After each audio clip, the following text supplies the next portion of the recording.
आज दसरा मेळावा खाली घेतला, गडाच्या खाली खंडेरायाचं दर्शन घेतलं, काय मागणं मागितलं खंडेराय? या महाराष्ट्राचं 18 पगड जाती जमातींचं हे आराध्य दैवत आहे। या खंडोबाला येत असताना जात पात पंथ धर्म भेदाच्या पलीकडे येऊन जी एकी दिसते खंडोबाच्या या चरणी आल्यानंतर, तसेच आमच्या ओबीसीचं आरक्षण टिकावं म्हणून या महाराष्ट्रामधल्या 400-450 जातींनी एकत्रित येऊन आपल्या हक्क अधिकाराची आणि आपल्या आरक्षणाची लढाई ज्या मल्हारी मार्तंडाच्या आशीर्वादाने लढायची, म्हणून आम्ही आज मल्हारी मार्तंडासमोर तळी उचलून आमच्या ओबीसी मधल्या सगळ्या लोकांना जाती जातीमध्ये आता लढायची वेळ नाही, तर जाती जातीनं एकत्रित येऊन बाबासाहेबांनी दिलेल्या आपल्याला ओबीसी विजयंती आरक्षणाचं संरक्षण करायचं आहे, हा आम्ही आशीर्वाद या मल्हारी मार्तंडासमोर मागितलेला आहे। खरं तर तुम्ही अनेक राज्यकर्त्यांवर निशाणा साधताय, एक होय असं म्हणतायत, पण मोठ्या प्रमाणात जे आहे ती दरी निर्माण होताना दिसते। एकीकडे धनगर जे आहे ते एसटी मध्ये मागणी करतायत, दुसरीकडे जातीत म्हणजे ओबीसी मधल्या जातीवातीमध्ये कुठेतरी विभाजन होताना पाहायला। बघा, इथल्या राज्यकर्त्यांनी आजपर्यंत इथल्या आमदार खासदारांनी मंत्र्यांनी जाती जातीमध्ये भांडणं लावून ओबीसीला नेहमी विस्थापित केलं, ओबीसी मध्ये नेहमी जाती जातीत भांडणं लावली आणि आमदारक्या खासदारक्या आणि राजसत्ता भोगली।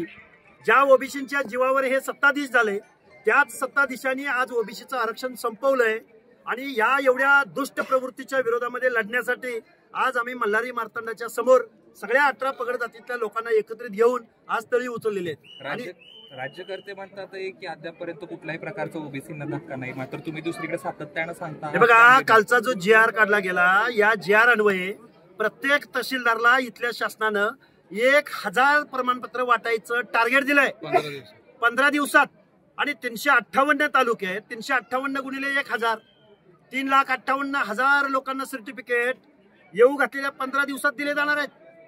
आणि परत कुळातले, गावकीतले, भावकीतले, नातेसंबंधातले या लोकांना एका ॲफिडेव्हिटद्वारे रिझर्वेशन दिलं जाणार आहे। ओबीसी बांधवांनो, जागा व्हा, एक व्हा, नेक व्हा, आपलं आरक्षण संपलंय आणि आता आपले आरक्षण या राज्यकर्त्यांनी संपवलेलं आहे। या मल्हारी मार्तंडाच्या चरणी आज आम्ही महाराष्ट्रामधला, बघा मी परत सांगतोय, महाराष्ट्रामध्ये आज इथं मल्हारी मार्तंडाच्या समोर माळी, साळी, कोळी, तेली, हटकर, धनगर, सनगर, वंजारी, लोणारी, परीट, गुरव, घरशी, नाभिक, सुतार, लोहार, कुंभार, बेराड, बेडर, रामोशी, हर एक 18 पगड जातीचा माणूस इथं आज सदानंदाची तळी उचलताना एकत्रित आलाय आणि आम्ही ओबीसीच्या एकतेचा हा मूलमंत्र या महाराष्ट्राला दिलाय आणि ओबीसीचा हा जगन्नाथाचा रथ या महाराष्ट्रामध्ये इथून पुढच्या कालावधीमध्ये चालू होईल। काल ओबीसीची बैठक झाली, त्याला लक्ष्मण हाके दिसले नाहीत, काय नेमकं? आमचे मंगेश जे ससानी ॲडव्होकेट तिथं उपस्थित होते। लक्ष्मण हाके ओबीसीचे नेते म्हणून सध्या राज्यभर फिरत आहेत, मात्र त्या बैठकीला हे बघा, प्रोटोकॉल मध्ये लक्ष्मण हाके बसत नसतील, पण आमचे मंगेशजी ससाने जे न्यायालयीन लढाई लढतात त्यांनी ठामपणे भूमिका मांडलेली आहे आणि माननीय भुजबळ साहेब हे नेहमी आपली बाजू मांडतायत, वडेट्टीवार साहेब बाजू मांडतायत, प्रकाश शेंडगे आहेत, पंकजताई आहेत, जबाबदार माणसं आहेत। ती माणसं मुख्यमंत्र्यांना त्यांनी जे काही सांगायचं ते सांगितलंय आणि आम्ही रस्त्यावरची लढाई लढतोय। लक्ष्मण हाकेंना खंत वाटते का कालच्या बैठकीत? नाही, अजिबात खंत वाटत नाही। आज आम्ही जेजुरी मल्हारी मार्तंडाचा खांडा तलवार आमच्या हातात आहे, दुर्जनांचं मार्जन करायला आम्ही इथं जेजुरीच्या खंडोबाच्या इथं आलोय, त्यामुळे आम्ही कोणाला घाबरणारे नाही आहोत। आमच्या ओबीसी मध्ये एकजूट आहे आणि मोठ्या ताकदीने आम्ही ओबीसीची चळवळ लढत आहोत। ओबीसीची बैठक झाली, काय सांगाल?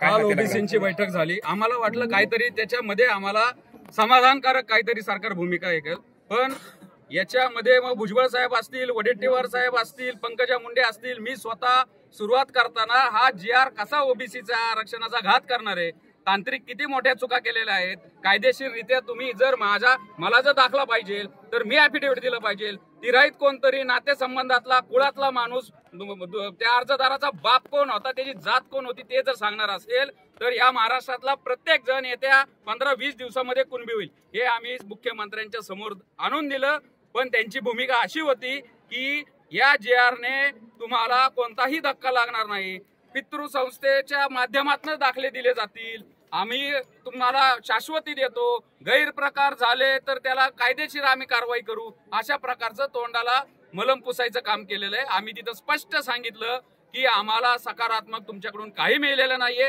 त्यामुळं महाराष्ट्रामध्ये ओबीसीची लढाई, ओबीसीचे मोर्चे, ओबीसीचे आंदोलन चालू राहतील। त्यांनी आणखीन एक सांगितलं याच्यामध्ये की हा मुद्दा न्यायप्रविष्ट आहे आणि न्यायप्रविष्ट असल्यामुळे आम्ही बदल करू शकत नाही।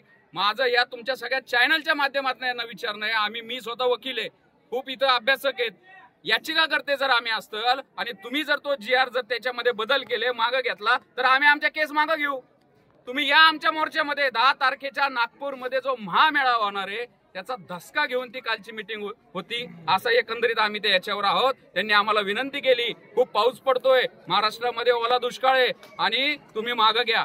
तुम्ही आम्हाला जर बोलवताय, सहकार्याची भूमिका करायला पाहताय तर तुम्ही तिथं आम्हाला समाधानकारक काहीतरी सांगणं गरजेचं होतं. हा GR आम्ही थांबवतोय, याच्यावर आपण चर्चा करू, असं काही केलं नाही. त्यामुळं आमचा हा एल्गार आहे आणि ही आता आम्ही बेल भंडारा आम्ही उधळलेला आहे सर्व ओबीसींच्या एकजुटीचा. सरकार म्हणतंय की आम्ही कोर्टामध्ये ऍफिडेव्हिट देऊ आणि त्याच्यामध्ये आमची भूमिका सांगू, तर आम्ही पण कोर्टाची लढाई लढू, रस्त्यावरची पण लढाई लढू. आमचे मेळावे मोर्चे थांबणार नाहीत. पण ज्यावेळेस पेशंट अत्यावस्थेत होतो त्यावेळेस तुम्ही त्याला विचारायला येता. हे मग करताना तुम्ही का नाही बरं आधी ओबीसीची मीटिंग घेतली, ओबीसी उपसमितीसमोर तो ड्राफ्ट ठेवला, हा आमचा सवाल आहे. त्यामुळं आता कुठंतरी मलमपट्टी करायची. स्थानिक स्वराज्य संस्थांच्या निवडणुका आलेल्या आहेत, ओबीसींचा रोज तुम्हाला पत्करायला लागेल, म्हणून असं काहीतरी करायचं, अशी मीटिंग घ्यायची. आमच्यातला एखादा फुटला असेल, तुमच्या GRला समर्थन दिलं असेल, पण 100तला एखादा असा नासका असतो, त्याला आम्ही बाजूला काढलं. काल सांगितलं ते जे कोण होते त्यांना जर बोलवणार असेल तर आम्ही कोणी येणार नाही. महाराष्ट्रातल्या तमाम ओबीसींच्या वतीने सगळे होते. लक्ष्मण हाके जरी नसतील तर मंगेश सासने होते, नवनाथ वाघमारे होते, भुजबळ साहेब होते, त्याच्यानंतर प्रकाशांना शेंडगे होते. आणि आमच्या चर्चेतनं आम्ही तिथं आमची स्पष्ट भूमिका सांगितलेली आहे. कोणत्याही प्रकारचं मलमपट्टी तुमची चालणार नाही. बाकीचं काय किरकोळ त्यांनी सांगितलं असेल तर ते काय असंही देणार होते.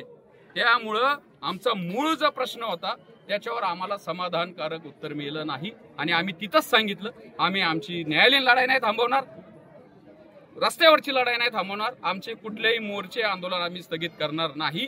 तुम्हाला जर वाटत असेल, तुम्ही म्हणताय ऍफिडेव्हिट मध्ये समजेल 6 तारखेला उद्या तारीख आहे. अहो आत्ताची ऍडमिशन स्टेजला आहे, आम्हाला पण कायद्याचं ज्ञान आहे. अजून 3-4 तारखा होतील, तुमच्या ऍफिडेव्हिट मधनं समजेल. पण त्या तुमचा ऍफिडेव्हिट व्हायला अजून 3 महिने आहेत. पण इथं पै पाहुणे सगळे सोयऱ्यांचे लाखो ऍफिडेव्हिट येतील आणि आमच्या त्यांना टार्गेट दिले, त्या लाखो ऍफिडेव्हिटचं करणार काय? त्यामुळं तुम्ही उगीच धुळफेक करू नका. ओबीसींचा एल्गार हा शांत होणार नाही. आमच्या आत्महत्या होतात, 12 आत्महत्या झाल्यात, 12 जणांनी जीव दिलाय आणि ह्या सगळ्या आत्महत्यांची जबाबदारी ह्या राज्य सरकारची आहे. या देवेंद्र फडणवीसांच्या नेतृत्वात जे सरकार आहे ते त्यांची आहे. त्यामुळं तळतळाट तर नक्कीच लागेल. येणाऱ्या स्थानिक स्वराज्य संस्थांमध्ये तुम्हाला आमचा हवाडा कळेल. आम्ही तुम्हाला मॅन्डेट दिला होता विधानसभेला, ह्या भाजपला एवढं 5वी बहुमत या ओबीसींनी दिलं. त्याचे उपकाराची परतफेड तुम्ही जर अशी करत असाल तर आम्ही पण त्या उपकाराची परतफेड येत्या स्थानिक स्वराज्य संस्थांच्या निवडणुकांमध्ये डिसेंबर-जानेवारीला तुम्हाला समजेल की ओबीसींचा आबाडा काय असतो. आज इथं आम्ही भांडारा उधळलाय, आम्ही शपथ खाल्लेली आहे की आता थांबायचं नाही. 10 तारखेला मोर्चा आहे, त्या मोर्चामध्ये लक्ष्मण हाके जाणार का? बघा, लक्ष्मण हाके महाराष्ट्रातल्या ओबीसीच्या मोर्चाला, कुठलाही मोर्चा असो आणि कुणाचाही असो, जिथं ओबीसीच्या हिताचं धोरण येईल तिथं लक्ष्मण हाके जाईल. पण आमचं मुख्यमंत्री महोदयांना सांगणं आहे, चौथी नापास जरांगेच्या सांगण्यावरनं माननीय लिगल ऍस्पेक्ट असणारा, कायद्याचं ज्ञान असणाऱ्या माझ्या महाराष्ट्राच्या मुख्यमंत्र्यांनी ओबीसीचं आरक्षण घालवलंय, ओबीसीची मसलत बुडवली एका चौथी नापास माणसाच्या सांगण्यावर. स्थानिक स्वराज्य संस्थांच्या निवडणुकीमध्ये ओबीसी भाजपाला मतदान करणार का? ओबीसी ओबीसीला मतदान करेल, ओबीसी एससीला मतदान करेल, ओबीसी एसटीला मतदान करेल.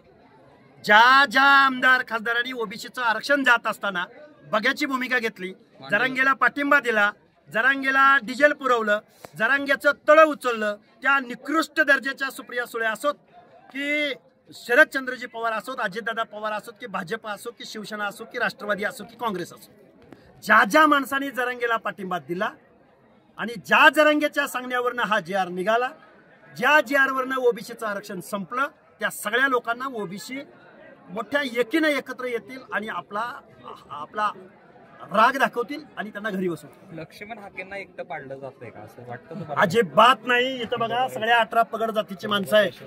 आम्ही आमदार खासदाराची पोरं नाही, आम्ही सर्वसामान्य कुटुंबातली पोरं आहे. आम्ही एकटे नाही आहोत, आम्ही 60% ओबीसींचा आवाज आहोत. आम्हाला कुणाच्याही सर्टिफिकेटची गरज नाही. जरांगे आता जातीत भांडण लावेल, जातीचा माणूस बोलला की त्याच्या जातीला टार्गेट करा म्हणेल. अरे पण तुम्ही आजपर्यंत हेच केलंय ना, आणि आमचा माणूस पराभूत करायला आमचा माणूस होता कुठं? अरे तुम्हीच आमदार खासदार आहे आणि तुम्ही आमचं घर उचलायला निघालाय, आम्ही तुमचं घर ठेवू काय? त्यामुळे जरांगीला त्याच्या भाषेत धडा शिकवला जाईल.